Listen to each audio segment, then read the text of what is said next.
Welcome to the New Horizon Updates channel. We're thrilled to have you here in our ever-expanding community. This is your one-stop shop for all the latest news and insights on our latest breakthroughs. So buckle up and join us on this exciting journey through uncharted territories. Let's explore these new horizons together, shall we? Dive right in with us as we unpack the recent sequence of events involving Egypt, Jordan, and the Palestinian refugees in Gaza, right here on our YouTube channel.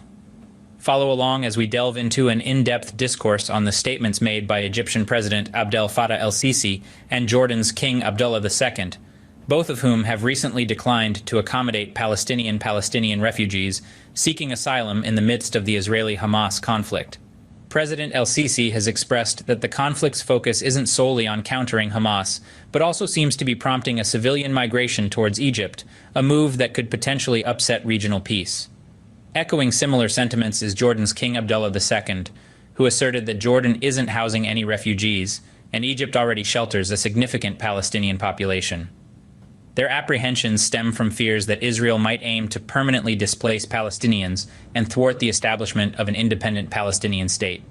Furthermore, President el-Sisi pointed out that a mass refugee movement may inadvertently bring Hamas members into Egypt's Sinai Peninsula, which could serve as a launchpad for attacks into Israel, thus endangering the peace accord between the two nations that has been in place for 40 years. Join us as we delve deeper into these concerns and their implications for regional stability. In other news, law enforcement in Argentina have apprehended a suspect, believed to have potential connections with threats made towards the Israeli and United States embassies in Buenos Aires. This 18-year-old individual hails from the town of Donti, in the Tigre district of Buenos Aires province. Reported threats were not limited to these embassies, but were also directed towards diplomatic personnel from Canada, the United Arab Emirates, Iran, and the European Union delegation in Argentina, with threatening messages sent between the end of August and the start of September. The police have collected mobile phones, laptops, and other electronic devices from the suspect's residence, which are now serving as key pieces of evidence in their ongoing investigation. This incidence of threat created a necessity for the evacuation of the U.S. and Israeli embassies on the of October after 2 threat-bearing letters arrived. Despite deployment of bomb disposal units, local authorities found no alarming substance in their initial search of one of the embassies, as reported by the Nation news outlet. The Argentine Anti-Terrorism Investigative Unit is now working hand-in-hand with local law enforcement to bolster security at foreign diplomatic missions, Jewish synagogues, schools, and other related institutions.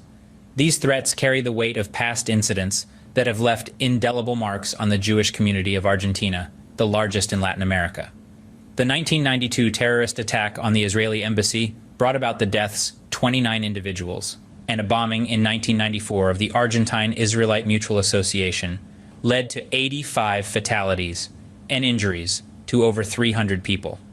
With the ongoing tussle between the U.S. and Israel, Maria Zakharova, on the 20th of October, noted that the U.S. seems to have a vested interest in conflicts, such as those in Ukraine and Israel. Zakharova suggests a shift in the U.S. approach from promoting ideals to a more calculated approach where conflicts are seen as smart investments. U.S. support for Israel, a distinctive feature of Middle Eastern policy, has remained a constant since 1948. Despite varying approaches by recent U.S. presidents to peace between Israel and Palestine, the relationship remains unique.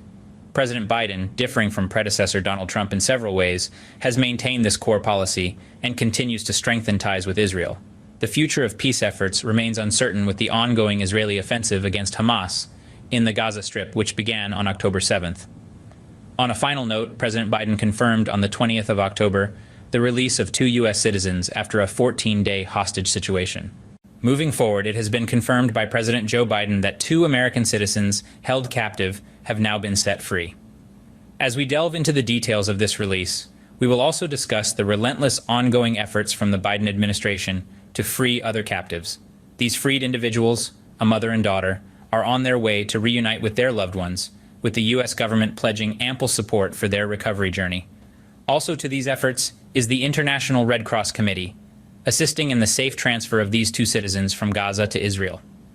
Though the U.S. government has not publicly disclosed the exact count of captives, Hamas reports a chilling 250 individuals being held captive in Gaza.